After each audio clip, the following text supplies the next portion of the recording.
My name is Amy Clements-Cortes, and at present I am the World Federation of Music Therapy Research and Ethics Chair. I'm very pleased to be continuing the tradition of recording videos with prominent researchers from around the globe. Today I would like to introduce you to Dr. Sumathy Sundar. Dr. Sundar is a pioneer in the field of music therapy in India. She is a medical music therapist and senior educator in the field, researching actively since 2002 with a specific focus on developing culturally sensitive approaches in music therapy education, clinical practice, and research in Indian context. She is the founding director of the Chennai School of Music Therapy based in Chennai, India. She was formerly professor and director of Center for Music Therapy Education and Research of Sri Balaji Vidyapeeth, Pondicherry. She holds a PhD degree in the University of Madras and has 2 master's degrees to her credit in Indian music and applied psychology. She was awarded the Fellow of IMC title by the IMC University of Applied Sciences, Krems, Austria in the year 2019. Her expertise lies in balancing the ancient Indian wisdom of science by integrating the Indian traditional healing practices into the modern clinical music therapy practice through vigorous research, and yet placing these practices within the global understanding of music therapy. She developed the first university-based education and training programs in music therapy, ranging from observationship to supervised music therapy training programs to 1-year and graduate diploma in music therapy, master's degrees in medical music therapy, and a PhD program in music therapy in Sri Balaji Vidyapeeth. She was the recipient of the International Music Therapy Advocacy Award for the World Federation of Music Therapy in the year 2014 in Austria. She served the World Federation of Music Therapy as the chair of Education and Training Commission from 2014 to 2020 and its regional liaison for the year 2009 to 2014. She is a founding member of the International Association for Music and Medicine, formed in 2009, and currently serves on its board of directors. She regularly presents on music therapy both nationally and internationally and serves on the editorial board of the international journal Music Therapy Today, Music and Medicine, and the Journal of Basic Clinical and Applied Health Science. She has published widely in the form of journal articles, book chapters, podcasts, and interviews in both national and international journals of repute. Welcome, Dr. Sundar. Welcome, Dr. Sumathy Sundar. I'm so excited that you have agreed to be the first person that we're interviewing in the 2020 to 2023 Research and Ethics video series. These will be posted on the WFMT website for all members and anyone who happens to pop onto the website to see. So today, Dr. Sundar, I'd like to just begin by asking you to tell us about your research experience. Thank you very much, Amy. It's wonderful to connect with you through this interview. And thank you also for this initiative from the Research and Ethics Commission of the World Federation of Music Therapy. And I'm very happy to be a part of this. And for your question, my research experience, if I have to start with my PhD thesis, it was on the topic musical interventions on cancer-related pain and its functional symptoms. It was a mixed methods study, and I collected and analyzed both the quantitative and qualitative data. And I always had the opportunity to start my clinical practice and do my research in a hospital. With regard to my clinical practice, until the COVID-19 times, the onset, I was working as a professor of music therapy in Sri Balaji Vidyapeeth, Health Sciences University, and my clinical practice was in the hospital attached to Mahatma Gandhi Medical College, which is a part of this Health Sciences University. And SBV is a pioneering university to introduce and establish music therapy as a complementary therapy alongside regular medical care. So I had the opportunity to engage in clinical practice in an interdisciplinary team with the different clinical specialties. So if I have to say about the research experience from my clinical practice, I had lots of opportunities to work with all the clinical specialties. And my research was basically converting all the observations that was done the positive changes that we were noticing from the center. So that was Center for Music Therapy Education and Research, which I was also heading as director. And all observations were, converted into research, because one of the missions of center was to create an evidence-based practice in music therapy. And so it was important for us that whatever we had as a best practice, it had to be evidence-based through our research coming from our own source. So most of the observations relating to pain management, or it may be procedural support, or it may be improving the quality of life, and name it any department. If it was pediatric department, it was working during immunizations, or it was working as procedural support, or if it was obstetrics and gynecology, it was working with pre-hypertensives, with the pregnant women, or if it is going to be radiology, working with patients who are scheduled for MRI, or if it is going to be any other department. If it is going to be psychiatric department, it was working with patients who are undergoing ECT, electroconvulsive therapy. So the opportunities were splendid because it was a regular practice, or it was in music therapy services were on referrals from different clinicians. So most of the research was quantitative, because I feel that a researcher normally takes three factors into consideration for putting up a research proposal: the context in which I was working, and the resources that I had, and also the need which came in from the patient care outcomes, which had to be evidence based.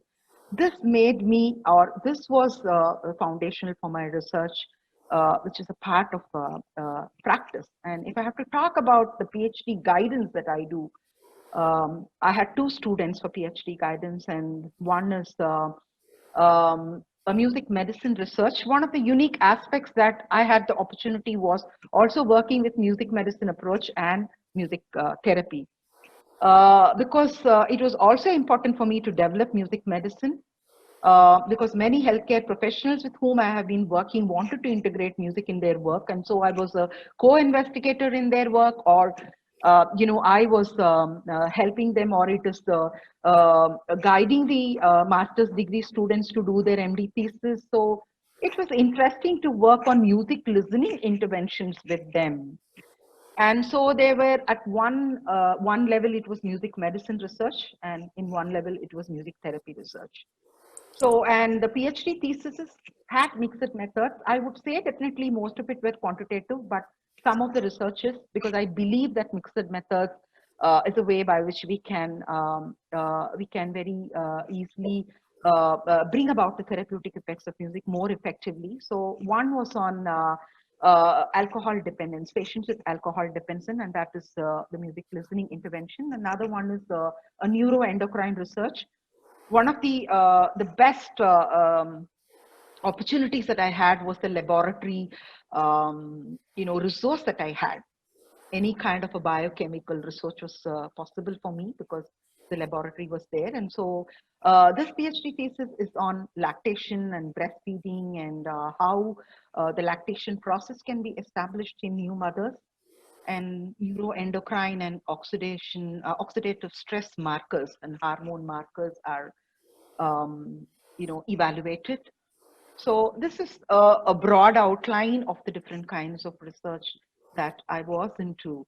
And most of my research, or I would say all the research, were based in Shri Balaji Vidyapeeth, because I had all the resources to do my research there. Wow, so much rich information. A lot of questions that just have arisen from what you shared with us. So you talked about being able to work clinically, and that your research was very much based on the outcomes of what the patients were looking for, so the evidence. Yeah. So some of the ways in which, mostly, it was when we were working with supporting the pathogenesis, because we had two aspects of integrating music in our university.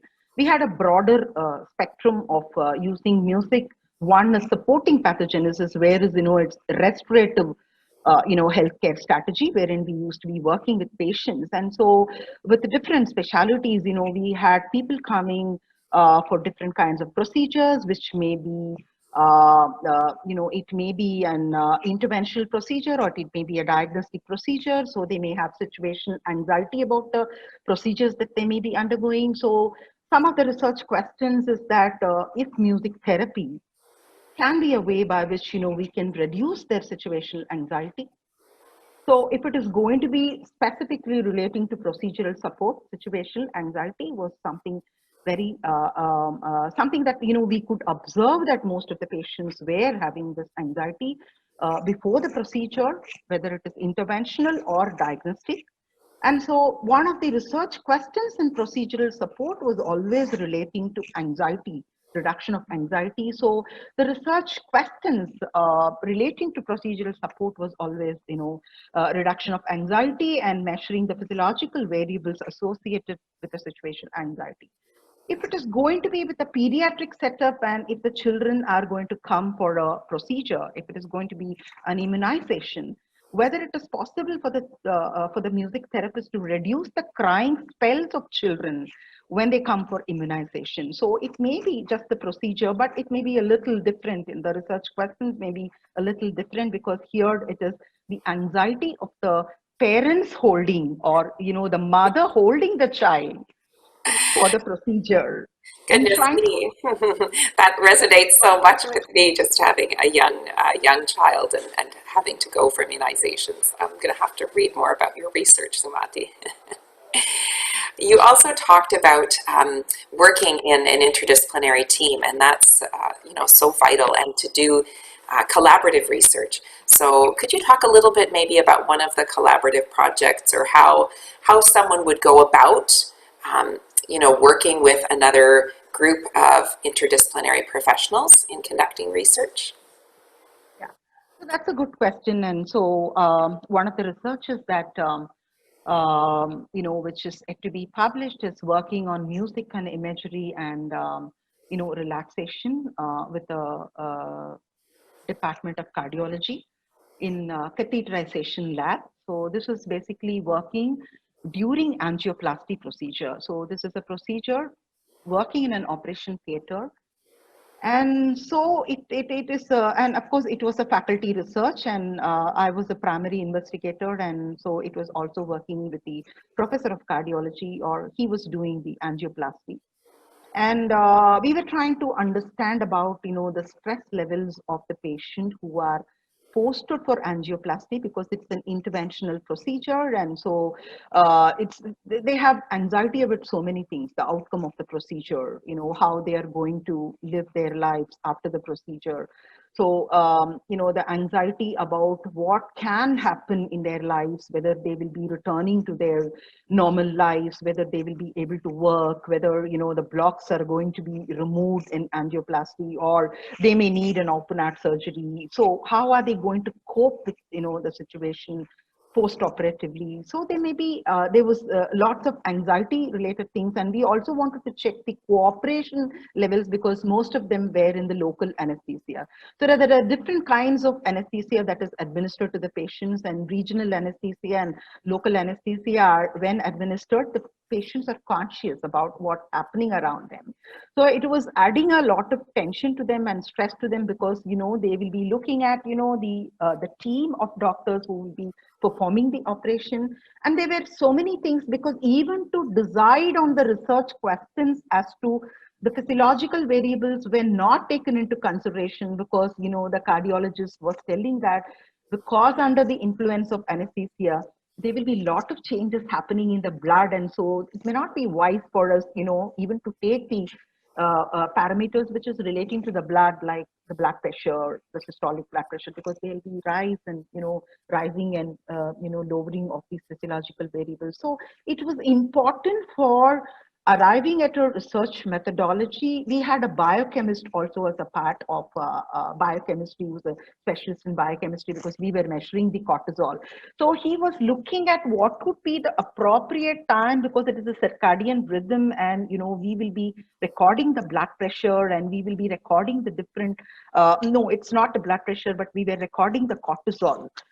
level. So he was giving us a lot of inputs on how it is the circadian rhythms and the levels of cortisol differs in different periods of the time, and how it's important for us to do the research within a specific time frame, wherein it's the same in the experimental group and the control group. So for determining the um, appropriate research methodology to work in different clinical settings, it's important for us as music therapists to have interdisciplinary intellectual inputs on the research methodology and the clinical details, which of course to some extent music therapists have clinical details working in any kind of a setup. But when we engage in research, what we need is more inputs on the clinical details about the endocrinological aspect, about the immunological aspects, about the hemodynamic aspects of research. So each person brings their own expertise, and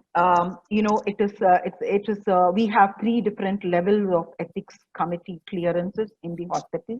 One is the institutional um, research committee clearance, and the other one is the human ethics committee clearance. And so we all sit together and decide on each of our part, and so we work on specifically on each part, and my role is also to coordinate with all the researchers to to develop the research methodology and to present it in the this thing, and also to have data collection done, and also to do the statistical. So as I told you, we have a very nice statistics department which is available to all the faculties to do the statistical research. And so he's a part of an interdisciplinary team to do the statistic analysis if needed.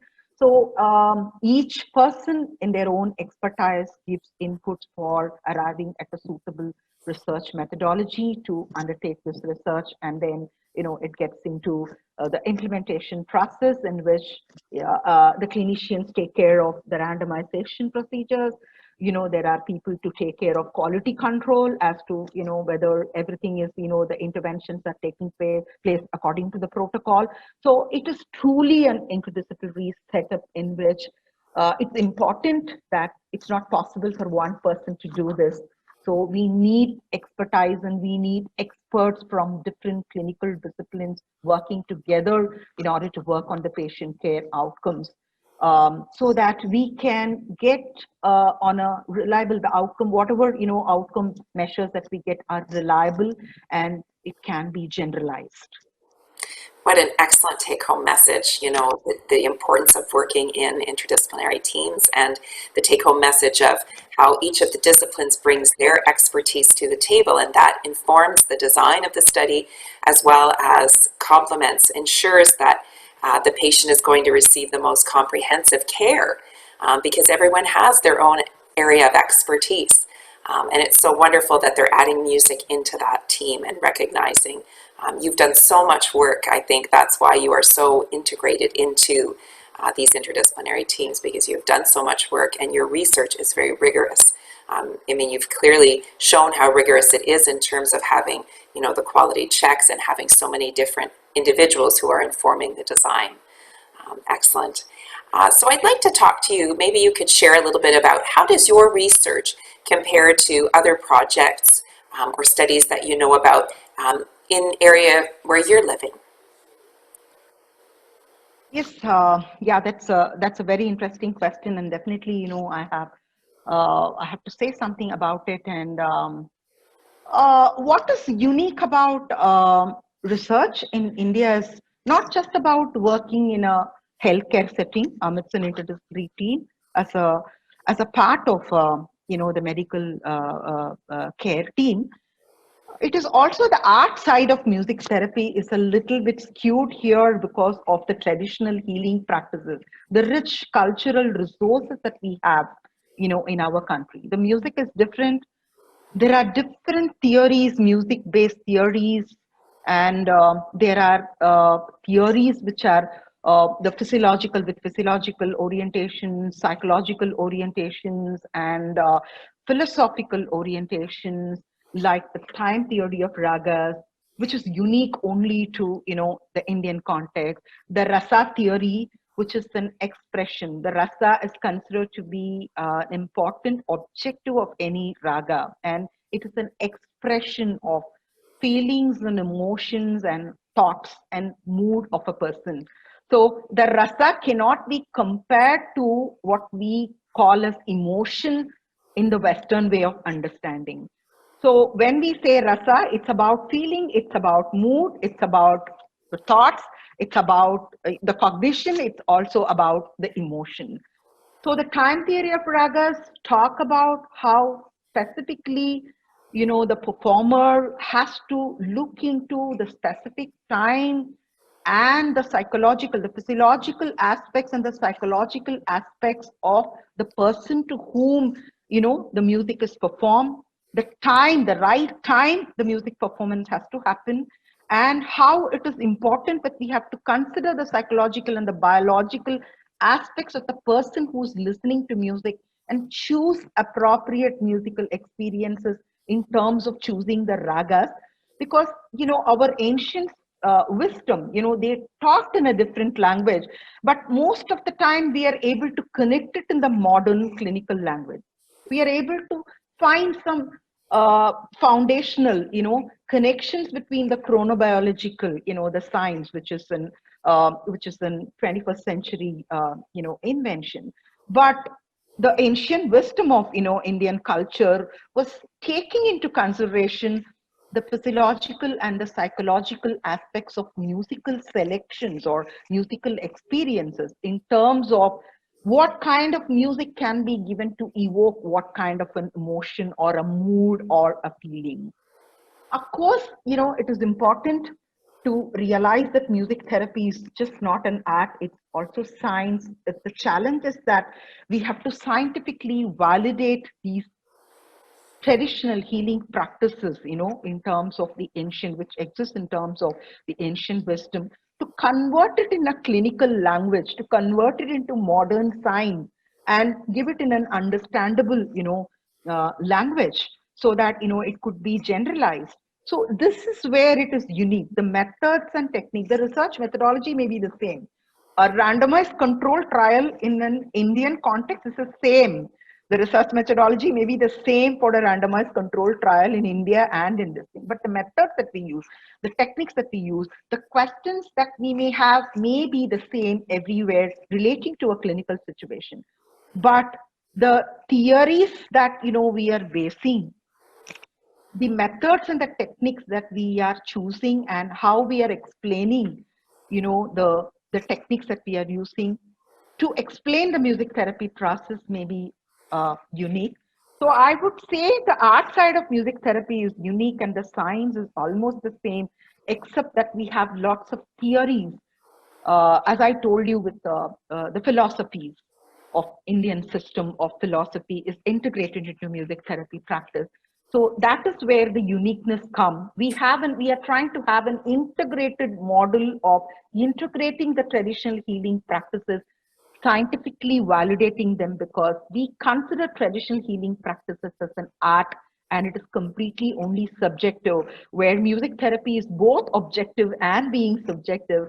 And so we have to present it in such a way the processes are understood both subjectively and objectively. So this is where the research becomes complex, the research becomes also challenging, the research becomes unique, because we have to integrate the cultural resources, because we are basing the music therapy practice within the beliefs and values of the patients with whom we work.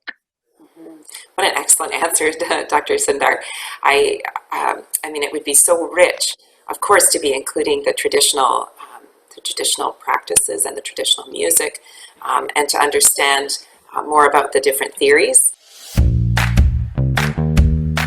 Dr. Sundar, do you have an example of a research that has used traditional music and healing practices from your area?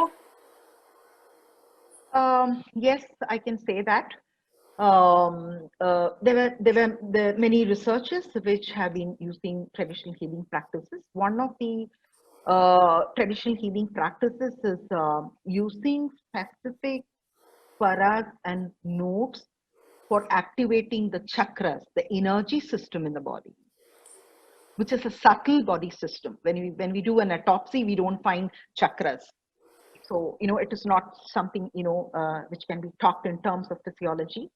So it is a subtle energy system that the Indian musicological system has always been considering, and the Ayurvedic system has been considering that music can be used to balance the energy levels in the human body, in the energy centers. This is a healing practice, which was when I read it from the musicological angle as a music therapy researcher, it brought in a lot of questions to my mind. It is going to be an energy research. Energy cannot be created or destroyed. It can be only transferred from one form to another. Is it going to be a receptive music therapy technique? Am I going to use chakra activation as a passive technique? And what is the way? Is singing considered to be a chakra activation, method, or is it that specifically we have to sing in a specific manner so that the chakras are activated? Will the chakras be activated on the person who is singing, or the chakras will also be activated on the person who is the patient, and we are going to be doing the therapy for them? So there were lots of questions, what is it that what is the pitch that I have to be using? Is there any specific intonation that I have to be using? There were musicological treatises that were suggesting or advising on specific notes, on specific ragas, and specific notes associated with each and every chakra. So how objectively I can do a research to find out, these subjective responses of one person feeling about the energy levels. How am I going to measure the energy levels? So one of the researches that I did was to try to find out, can it be in the form of the body temperature, core body temperature? If the temperature is going to, if the energy is going to increase, can I find out in terms of measuring the body temperature, core body temperature, and try to understand if I'm going to activate the chakras by use of specific, chants and specific notes in a particular manner, what's happening in the body?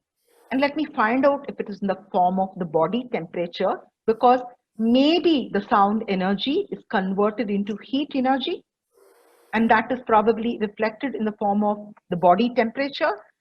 And the research question was, can there be a rise or fall, or there is no rise or fall, the temperature remains the same, was a question that I formulated. So it was a very simple study that was done. We controlled the air conditioner, and we did it in a laboratory setting, and we tried to do a chakra activation. We tried to, because there were not many specific details about how to activate a chakra, whether it was a song or whether it was a raga, whether it was reciting the notes or whether it was reciting in a particular manner. So we had to create a manual. So I had to create a manual in trying to understand.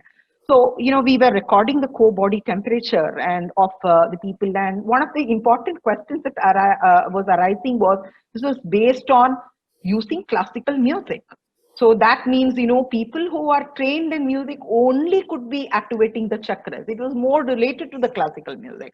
And if I'm going to ask the patient to do the same thing, if it's going to be participative, if I'm going to ask them to do the same thing that I'm going to do, it may not be possible for them to do because they are not trained in music, and they may not be able to do, the intonation changes and, the variations and, the changes.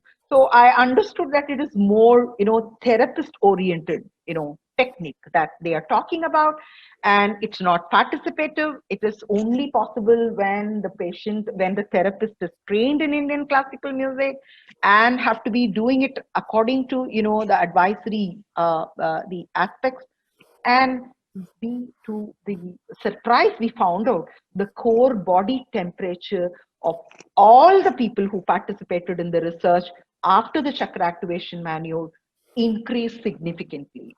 So this is published in one of the PubMed Index journal. That it is a very simple research, but it's very challenging to convert a healing practice into an evidence-based practice and talk about the language of a clinician, or talk about patient care outcome. So this was not done with the patient. This was done in a laboratory setting with people who knew music. But we could find out that we could indicate through our research that there was change in the body temperature, and there was significant rise in the body temperature. So this is one example where a typically traditional healing practice, which is completely subjective and which is a musicological idea, that can be converted to a music therapy practice. But we have to answer many questions. The students and the researchers are trained to ask pertinent questions so that they analytically understand the issues relating to the traditional healing practices and how they have to scientifically validate. So that is something that we are working on with some of the traditional healing practices, and this is one example. Thank you so much. I think it would just be fascinating to see more research about the traditional healing practices. I thank you for explaining in great detail to us how this particular study was motivated. I also think, that rich, if you were to have a study where you were using participants and engaging in traditional healing practices, and using the music to activate the chakras, if there was a qualitative component to that study where the participants were sharing about that experience, I think a thematic analysis of that would be very rich in terms of learning of their different experiences. Yes, one of the researchers that fascinated me was the research by Joseph Russell Music Therapy Center for Personalized Music Therapy. And this is a unit of the IMC University of Applied Sciences, Krems, Austria. And as a fellow of the IMC Krems, I have lots of opportunities to visit the university. And the research that they are doing is something that fascinated me. Is they are trying to find out the therapeutic relationship or the resonance between the therapist and the patient, and whether they can come out with a time frame of when is it possible for the patient to be very receptive to music therapy intervention, a specific part of the time or a specific window in which both the therapist and the patient are resonant biologically and psychologically.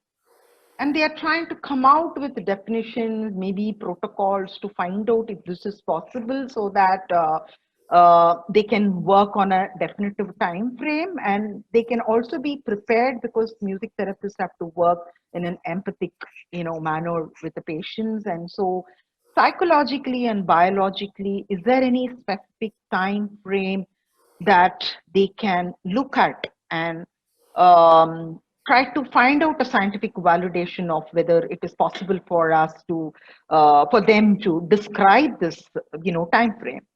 This fascinated, and they use all the state of the art methods in order to measure whether they can find out the resonance between the therapist and this thing, and what could be the best therapeutic outcome by using EEG and ECGs and artificial intelligence methods, and also video analyzing. So they use the mixed methods and this, and they are trying to find out. And this fascinated me because this is exactly what is it that which suits my culture, because we always have been our instructed, or we have been advised by the ancient wisdom that there is a specific time frame, there is a specific period for you, and there is a specific, the inherent characteristics of music has to be taken into consideration. The inherent quality of the patients have to be taken into consideration. The biological compatibility, the psychological compatibility has to be taken into consideration. So this was almost like something similar to our culture. And of course, I'm not a part of that research, But I have been observing this research and this fascinated me. And probably, this is one of the areas that in future we are also, going through the same thing, but they are still more in a deeper manner. And this has always fascinated me a lot. And I'm looking forward to finding out, the results of their research. Wonderful, thank you. Conceiving your major research projects, I guess what motivates you? What motivates you to keep going? Well, one of the most important motivations was my university, because I have taken a break, and now I don't work for the university in the pandemic times. And one of the most motivating factors is my university. They are so supportive and very strong believers of integrating music in clinical care. So, and they made me to formulate a mission and vision that I have to create, evidences and resources for the evidence-based practice of music therapy. And in a broader dimension, not only to support pathogenesis, but also to use music as a resource. So that is where, when we practice salutogenesis, the focus of salutogenesis, wherein, it's not just music therapy, it's music medicine, and also using music as a resource to make them realize, to make them integrate music in their day-to-day life. You know what? One of the important aspects of termination process for each of the patients is that we prepare them to integrate music in their day-to-day life. So the music therapy doesn't stop with a short stay in the hospital. So we use music therapy wherever it is needed to support pathogenesis, wherever it is going to be a restorative healthcare strategy. And also music is being, it's being advocated as a preventive healthcare strategy. So one of the most important motivating factors was always my university, because they gave a lot of autonomy to, develop music therapy, make a distinction between music education, music medicine, music therapy, and using music as a resource. But they wanted to be, they were so very much interested in not only developing but also establishing music therapy as a part of, healthcare. So one of the important motivations is that. Another motivation is always that the traditional healing practices. There is so much the unique practices that we have, but it's also challenging that those resources have to be used as an integrated model, not as a standalone model. When we use it as a standalone model, it is using history as a tool to legitimatizing the practice. That is not possible. And when we are going to use it as an integrated model, then there's a lot of research that is needed. And I always feel that there is always an interconnectedness between research, practice, and education and training. So, when you want to deepen your clinical practices, the research input, helps us to, deepen our understanding about the clinical practice. And these are integrated, this knowledge or this is integrated into the education and training programs.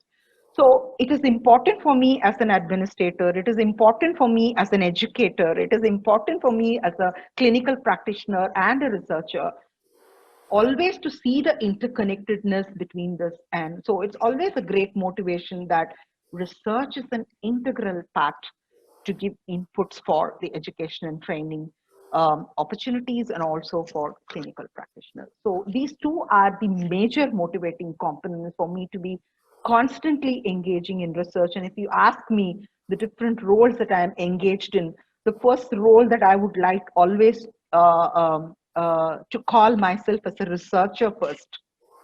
So I always like to call myself a researcher first, maybe an educationist or educator next, and probably the clinical practitioner, because research is a backbone for education and training and clinical practice. And this is a motivation for me to be constantly associated with rigorous research.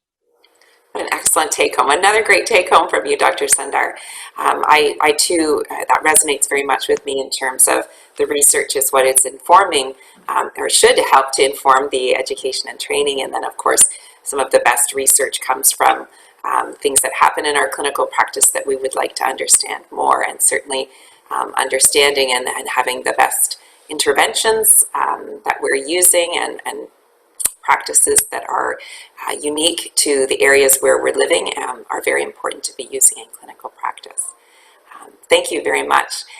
Is there anything else you would like to comment upon or leave for our viewers today with respect to conducting research? I think the younger generation has got a lot to give us, and they have lots of opportunities in terms of information technology, in terms of technology, in terms of interdisciplinary collaborative research, in terms of support from allied healthcare professionals and healthcare professionals, and definitely there must be many people, young people, coming forward to take music therapy as a profession, and also when they get into it, they have splendid opportunities to get in very high quality research, which is the need for the hour. And there are lots of, it's not just about patient care outcomes, there are lots of opportunities to understand the science, the interdisciplinary approaches with music psychology research, mood research, um, psychology, and music technology. So music therapy is one field which gives lot of opportunities for interdisciplinary collaborative research, which better informs the practice. And so I would definitely ask the viewers who are already interested, who are music performers, or probably they are getting into the initial level of training, the entry level training of music therapy, to get into deeper levels of training and to get into deeper levels of looking at opportunities for getting into music therapy research, because they are not only exciting, that's a way by which they could immensely contribute to this particular young field of music and health, and music not only as a restorative healthcare strategy but also a preventive healthcare strategy in healthcare delivery system. Thank you very much, Dr. Sundar. You've given us many things to think about, some great, messages with respect to the importance of working in interdisciplinary teams and the importance of rigor in the research project. So thank you very much, and I look forward to welcoming everyone for the next series. Thank you, Emmy. That was really a very delightful experience for me doing this interview with you. There were a lot of pertinent questions that were asked, and I was very happy to give the answers in whatever way I knew. And so it was I have to again thank you for the wonderful experience that you gave me in recording this interview. Thank you. Thank you, Dr. Sundar, for being so generous with your time and agreeing to be interviewed today.